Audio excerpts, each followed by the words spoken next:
Hey, I got a question for you. Are you an active B2B consultant? Are you an experienced professional who is looking to start into the consulting industry?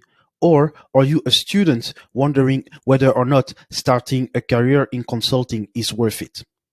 If yes to any of those questions, you are a great fit to have a 15 minutes free coaching call with me. And during that call, we will be looking at your career and life goals, as well as your current and past experiences. And we will also be able to figure out whether or not we can together build a roadmap towards building your desired career with your desired lifestyle. So don't hesitate to get in touch with me at consultinglifestyle.fm/coaching. COACHING. Consultinglifestyle.fm/coaching. Now, let's go and listen to the episode. Hello, and welcome to the Consulting Lifestyle Podcast to Alastair McDermott. Alastair, how are you? Hey, I'm great. It's great to be here. So thanks for having me on the show. Yes, I am happy to have you. You are a fellow consultant, B2B consultant, but also a fellow podcaster, and you have great things to share about those two topics. First, Alastair, can you share to the audience like the highlight of your career story? Yeah, sure. I started off like a lot of people. I started off in corporate role. I was a software engineer in a company called Sun Microsystems, which no longer exists. It was bought up by Oracle. So I was a software engineer, techie, and what I found was after about 7 years that I was not a good employee. I'm just not made to be a good employee. I needed to be self-employed, and so what I wanted to do was start my own business in some way.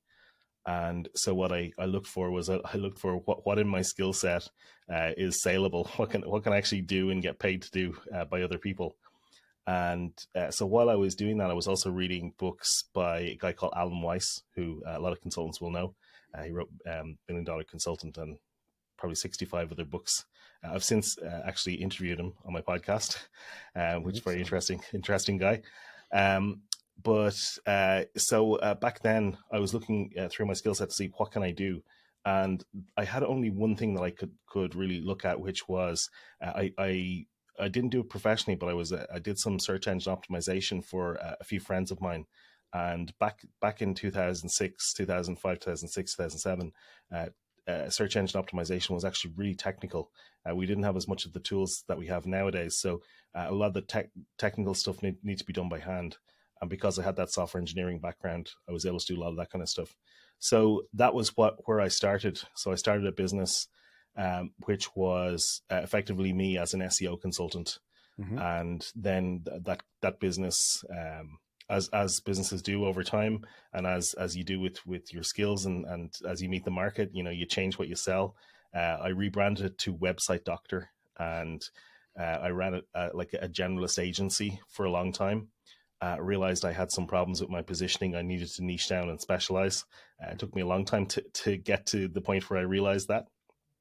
How And many years do you think it took you to realize that? probably it took me 10 years to realize that, and then it took me Wow. another 5 years to actually do it, or 3 or 4 years to do it. So yeah, not really turning on a dime here. This is more like turning the ship, so yeah, it took some time, but then I eventually rebranded that to the Recognized Authority, which is something that I want to help other people do, because it was something I wanted to do for myself, which is to become known as an authority. It was something that Okay. I was very frustrated with when I was trying to figure it out myself.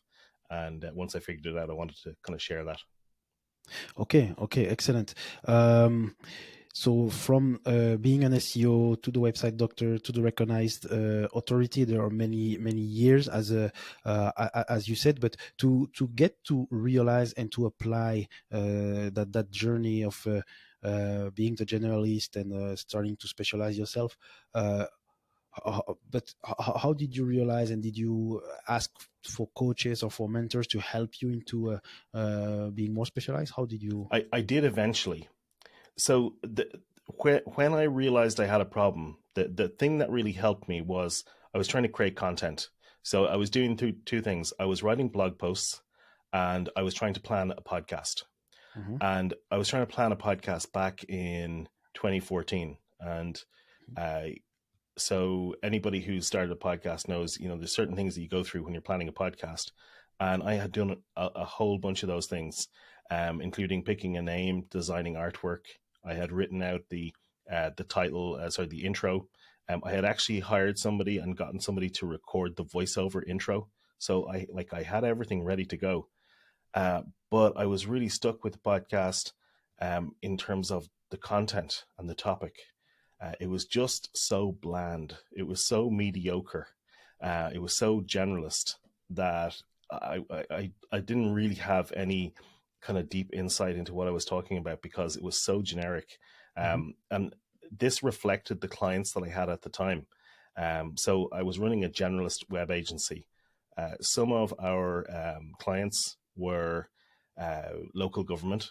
Some of our clients were, for example, there was a corporation who owned a quarry with trucks and big stones and all that Mm-hmm. goes with that. Another client was a birthday magician for children's birthday parties.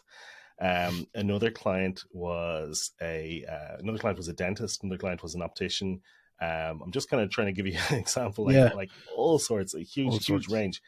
Now, if you try and write a blog post that gives all of those people advice on their website, it becomes so generalist and so unspecific that it becomes totally bland.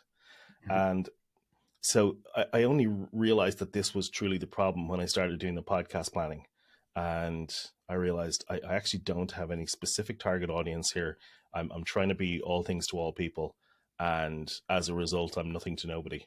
So Mm-hmm. it was hugely frustrating, and but it took me quite a while. But it was the podcast planning really that did it. That was what told me I have a problem.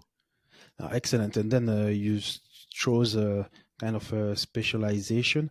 And maybe one thing that is interesting, certainly for the audience, did you choose your specialization based on what are your skills, or where is your zone of genius, or more where was the biggest demand or the biggest potential of demand for you? I base it on what I found very frustrating myself, and also who my favorite people were to work with. Mhm. So I looked at all my clients, and this is something I help people with specialization now. I actually have a podcast called Specialization Podcast, which is basically a free audio course on niching down, specializing. Um, but the process I went through with my business coach Philip Morgan, who's actually written a couple of books about specialization, and he helped me to narrow down my focus. And I just wrote down like who are my favorite people to work with, and when I put down, I went through, I created a spreadsheet because that's how a lot of people, techies and consultants do. We put stuff in spreadsheets and sort it. Um, and I put down all my clients over the last at the time the previous 2 year window. I categorized them.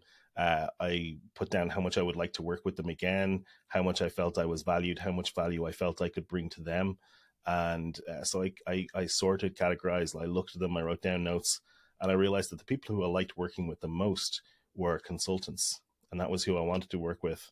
And then the other thing, and I think that's because they were like me. Mhm.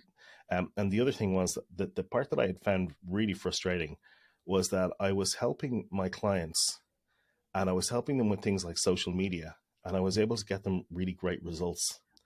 And I found it incredibly frustrating that I wasn't able to do the same for myself. And I didn't really understand what was happening. So, how can I create a website for, you know, uh, fashion, for a fashion retailer, for, women's clothes? And I'm able to help them get great results on Facebook and their Twitter. And, we're doing Google ads, and I can see their revenue numbers going up, but this isn't applying to my business, and I'm not able to take that same advice. Mhm. And I was trying to figure that part out because it was that part for me was really frustrating, and that brought me into doing a lot of research, which is where a lot of the information that I share comes from. Because I started, and I eventually surveyed over 1,000 consultants through LinkedIn. Um, on a whole range of different things to do with marketing and websites, because that was where I started. So Mhm. yeah, so it gave me a huge amount of insight into the marketplace and who I was talking to and the problems. Great. And one thing that is important in everything that you have said is your resourcefulness to get to a decision. So to be able to make a decision and to make sure that it is the right decision. Yes, there was that feeling of, okay, these are the people I love to work with, but also how can I be useful? And you spontaneously said, okay, I'm going to do a kind of research with consultant. You ask for 1,000 people.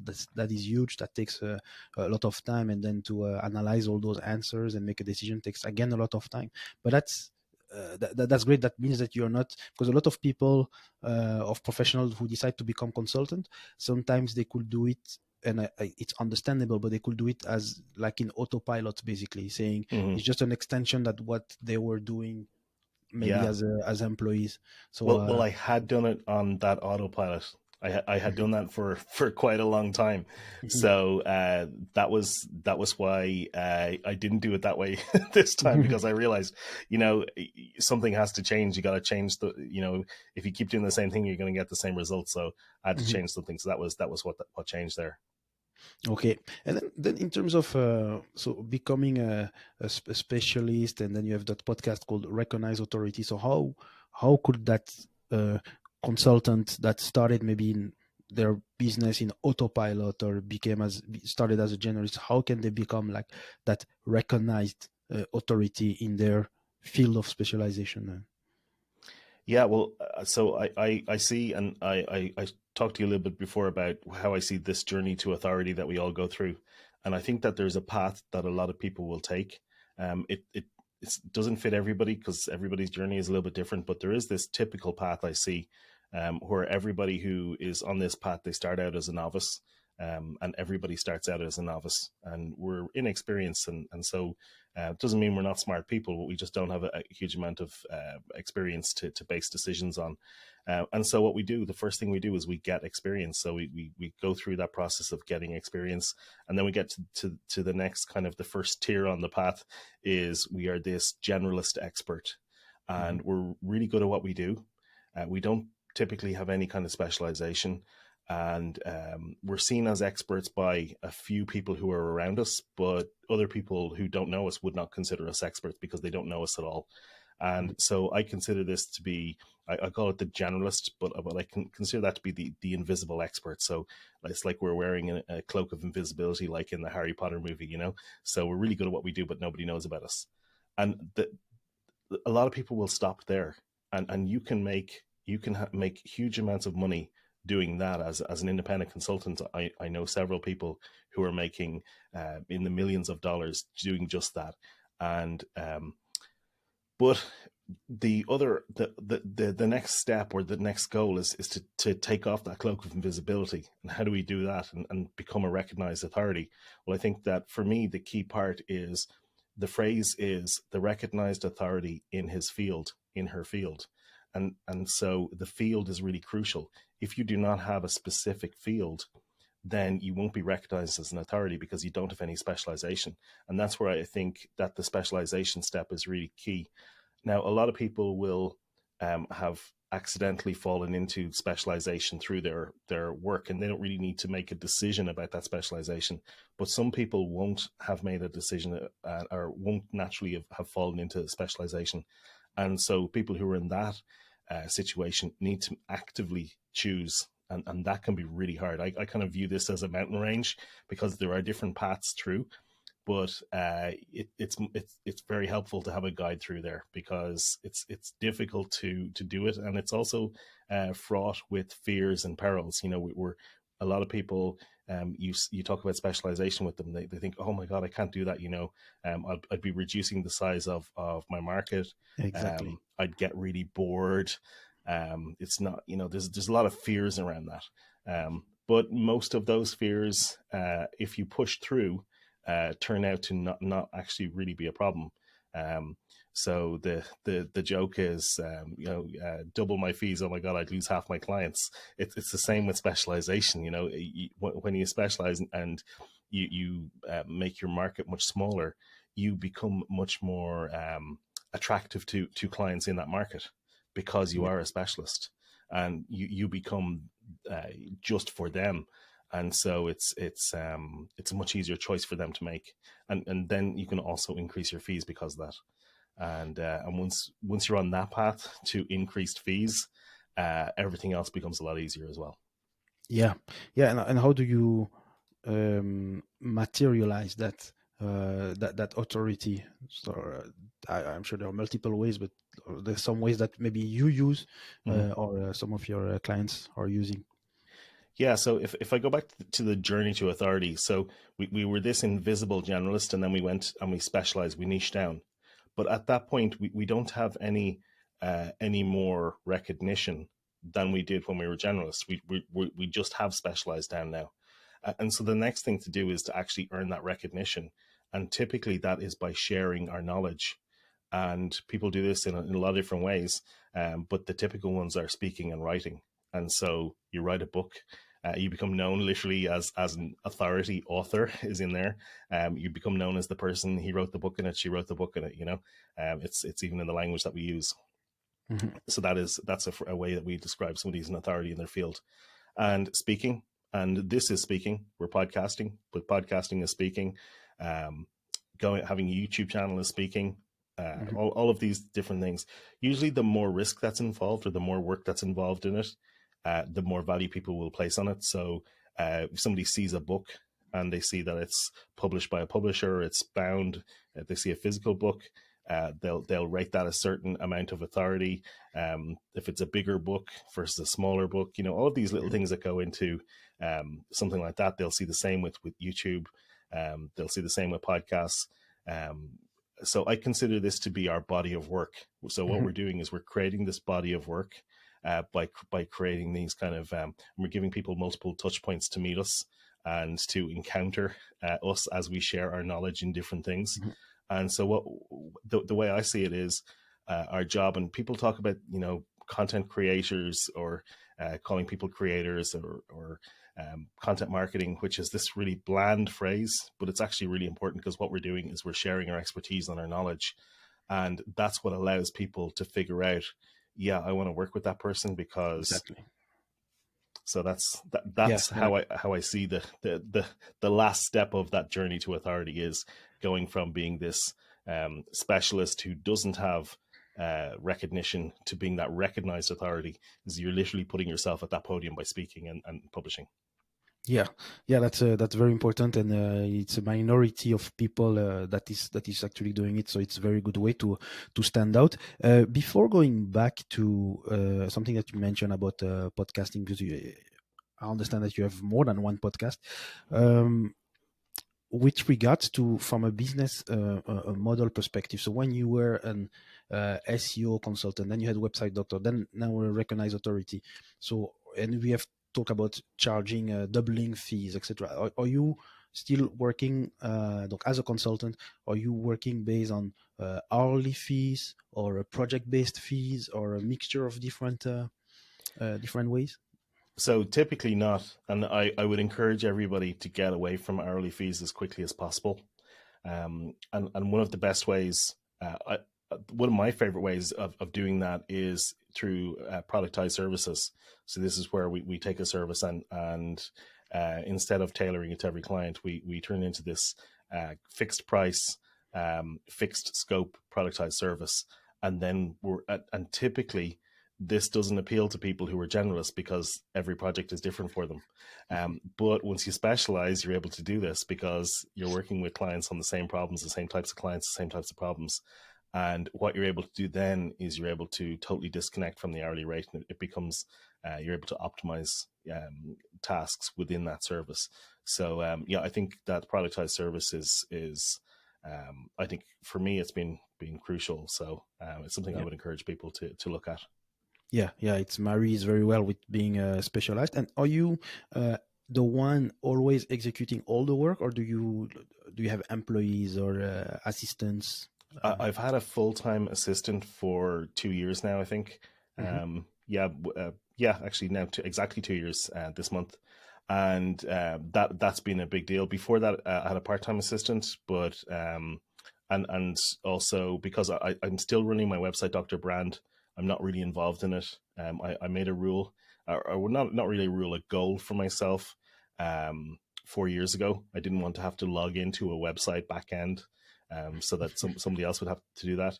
And I'm very lucky. I have a part-time contractor who works with me about 2 or 3 days a week, and so he's exceptionally good. And so I've been able to offload all of that work. So I only do client communication with that work.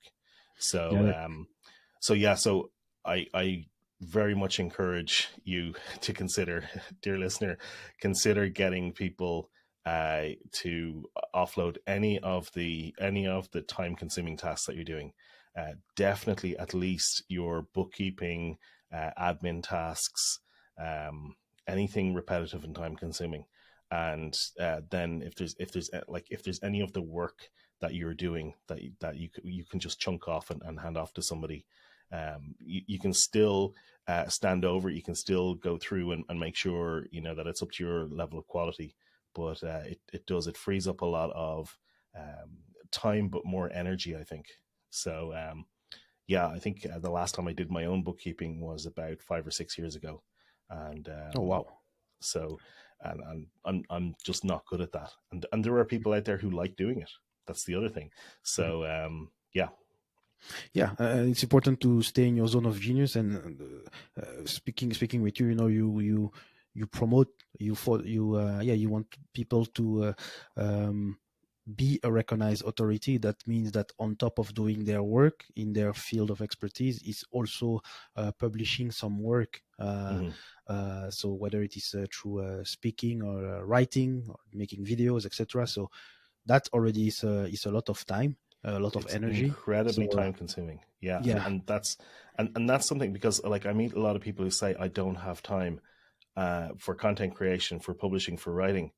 And I've actually spoken to some of the top people in the industry in content creation, and their answer to me when I ask them like what happens when somebody says they don't have time, it's like, well, either you have time for this, or you're just not going to become known as an authority in your field, which means that you're turning away the ability to have that recognition, to charge premium fees, to productize your services. There's a lot of different things that you can do um, that you can't do. So you have to make the time for it. And making the time for it doesn't mean working 80 hours a week. It means getting smarter about delegation. And it Mhm. means maybe not taking on clients outside of your specialist area.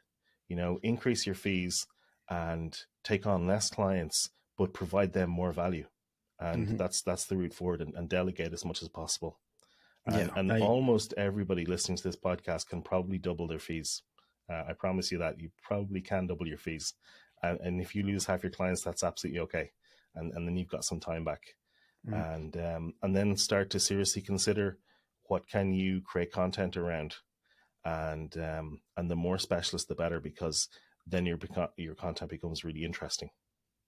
True, true. Yeah, the content is more targeted and more depth. There is more depth into what is written, and this advice coming from Alastair is really coming after years of experiencing that. So that's very valuable.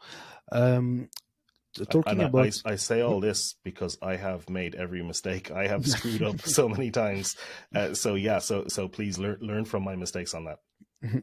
And so you have the podcast Recognized Authority. You have a podcast called Specialization, or Yeah, it's is it it's just just the called name also? the Specialization Podcast. It's The only eight Specialization eight or Podcast. nine episodes, and it's just like an audio course, an audio training course. Okay, okay. So yeah, I I will guess put it's the. the equivalent of a free ebook, except it's an audio format. Ah, So that's great. That's yeah. great. That's great value, and we'll put that in the show notes. Do you have any other? Do you Yeah, run so any other podcast? I've just recently started another podcast called Accelerating Your Authority, and the reason for that is because some of the people who so my main podcast, which is over 100 episodes, called The Recognized Authority, which is the name of my brand, but the episodes are 45 minutes to an hour long, and I know that some of the guests that I wanted to have on and some of the listeners just find that too long. So people suggest that I have a shorter podcast. So I've started Accelerating Your Authority, which is only 20-minute episodes. So it's just to have a shorter form thing there for people. Um, No, and I I'm also moved to because I was not putting the videos, because we're recording video here. I don't know if you're going to do anything with this video, but I was not taking the videos and putting them anywhere. Oh, okay, So okay. because I wasn't editing them, and so I decided to this year to start to broadcast live on YouTube and LinkedIn, so that it's already up. So there's no editing or anything, because otherwise what was happening was I was allowing perfectionism to stop me. I was thinking, oh, I really need to edit that before I put it up, and so this is me trying to fight against my inner procrastinator, and Yeah. by just doing it. So that's why I'm doing that.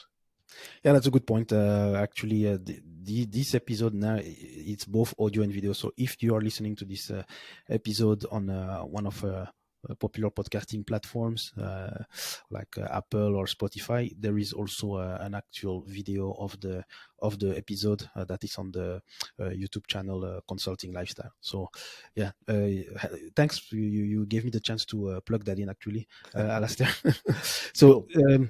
so you're almost like as we call serial entrepreneur. You're like a serial podcaster. You have 3 different shows, but you also recently released a book about podcasting. So can you maybe show it for people who are watching the video and tell us more Sure. about it?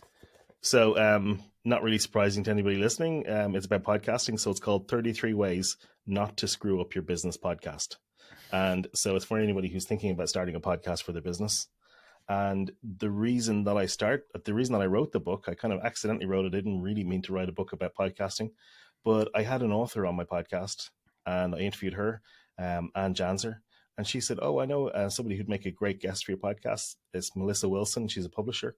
So I had Melissa on the podcast. And Melissa said to me afterwards, she said, hey, you should write a book for this series that Anne has written a book for, which is called the 33 Ways Not to Screw Up series. And so I said, would you have any topics that you could write a book on that? And I said, well, I could probably write one on business podcasting if that would be interesting for you. And she said, yeah. So that's where the book came from. And I put the stats up on LinkedIn. I actually wrote it in about 6 weeks. Just Wow. getting up. I just got up about 2 hours early every morning. And I wrote for an hour and a half. I went back to bed for 20 minutes. And then I got up again, like that was my day. So that was the way I wrote the book. And then so it took, with all of the publishing and bits and pieces, it took I'd say about 5 months in total to go from zero to published. So yeah, that was nice to get it done so quickly, because it wasn't this kind of big long project. Because I know that a lot of books, people are afraid to start those projects because a book can take so long. It was the nature of the format. It's called the 33 Ways Not to Screw Up series. So that was I had no choice around that. But sometimes constraints are Yeah, it's good also for good. us, and so that actually helped me to write the book quickly. Yeah. So, but I kind of went a little bit against the rules of the series, because I actually yeah, it's actually a comprehensive guide to podcasting. Like it's step by step all the way through, which wasn't really the original intention of the series. But I like to be completionist. I wanted to give somebody something that would allow them to go from scratch to having a podcast, Yeah. and so I kind of wrote it in such a way that it would take them from zero to launch. That's great. Huh? That's good because yeah, having 3 podcasts and being a consultant is almost like you have both, let's say, identities within you. Is there any podcaster that you admire? I mean, someone that is a role model for you in the podcasting world? Role model. I don't know about role model. There's certainly people who I have followed and really like what they do. Jonathan Stark was the first guest on my podcast, and he is somebody who has a great podcast with Rochelle Moulton. And Rochelle actually wrote the foreword for the book, which I was really delighted in. And I invited her on my podcast because Jonathan was my first guest, and I was actually working with him as a business coach at the time. And so I said, Jonathan, do you think Rochelle would be interested in coming on as a guest? And if you see all these connections, I mentioned Melissa being the publisher coming on as a guest. I mentioned Anne Janzer being the person who introduced us, and Jonathan and Rochelle. The the ability for podcast to create these relationships and Relationship. connections is just incredible. And that's something that I suggest I talk to people about. It's incredibly valuable. It's not just about creating the content, although the content that we create from this is going to be useful.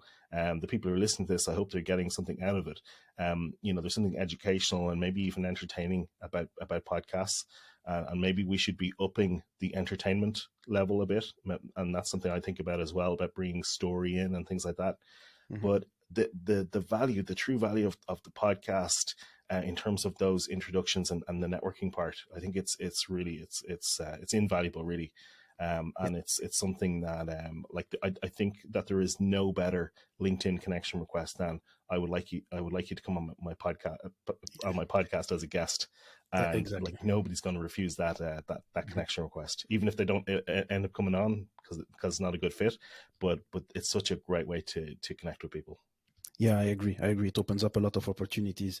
Another thing I would like to ask. So you mentioned Alan Weiss as well. Then it's the same question, but in the business consulting world. Are there people that you necessarily follow, people that you like, or books that you recommend? Yeah, so I guess in terms of books, like I'll go back to the classic, which was always my personal recommendation, but it's also the most recommended book on my podcast because I ask every guest for books, and that's Michael Gerber, The E-Myth, Mhm. and it's such a fundamental uh, book, in terms of, and I actually really don't like the way that he wrote the book, with this kind of the fake story, and the story of the, I think the woman's name is Sarah, with the the bakery, but the the messages in that book are golden, in terms of, think the way to think about it, because like if you're an independent consultant, you are running a business. I think that's Mhm. really important to understand, because a lot of consultants don't think of it that way. They think of themselves as freelancers or contractors, and I think it's really important to think of it as a business. You're running a business, and so you've all of those things that businesses need to do. We need to do. So, so yeah, Exactly. definitely check out the E Myth. Okay, okay, now that's exactly, totally right. And one last thing, we are on the podcast called Consulting Lifestyle. You do live your own way of living the consulting lifestyle. So I would like to know from you, what does that mean to you? Well, it's interesting. I think for me, what it means is freedom. It's freedom to control the way that you do things. Mhm. So, for example, I rarely do in-person meetings anymore. I do all of my calls online, and I was moving to that long before COVID. Mhm. And it just what COVID did was gave me the excuse to say a reason to say no, Mhm. because like again, I've talked about the value of personal relationships and things through the podcasting, but I know a lot of people like to meet up for coffee and things like that. But when I counted the amount of time that like it would take me to meet somebody for coffee for 20 minutes would cost me half a day, and I couldn't afford that all the time, that amount of time. Whereas if you meet somebody for a 20-minute coffee over Zoom, it's a 20-minute coffee over Zoom. That's it.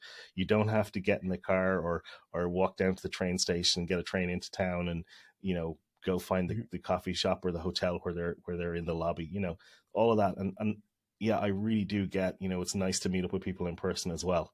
I think conferences are great for that. But I think that for me, it's having the freedom to choose that, the freedom to do what I want to do. So I'm now doing podcasting, and it's a major part of my business. I get to choose that, and Mhm. that's the consulting lifestyle for me, is the freedom to do the things that you want to do. Yeah, that's amazing, amazing answer. And for people that would like to know more about you, where can they find you? If you go to therecognizedauthority.com, you'll find me there. You'll find my podcast there. You'll find my book there, and you'll find me on all the socials as well. Okay, so this was a great episode, Alastair. So for anyone that is very keen on starting or continuing a journey to authority, and also not screw things up with their business podcast, I think Alastair is a big reference on that. So I'm very happy to have had you, Alastair. Thanks very much, and hopefully we can have another episode together soon. Thank you, diogene. It's been a pleasure. Thank you. Bye bye. Thank you for listening to the Consulting Lifestyle Podcast. If you have enjoyed the episode, leave a review on iTunes or one of your preferred podcasting platform. And if you want to further our relationship, please join our community. Our community is available at consultinglifestyle.fm/community. Looking forward to keep in touch with you.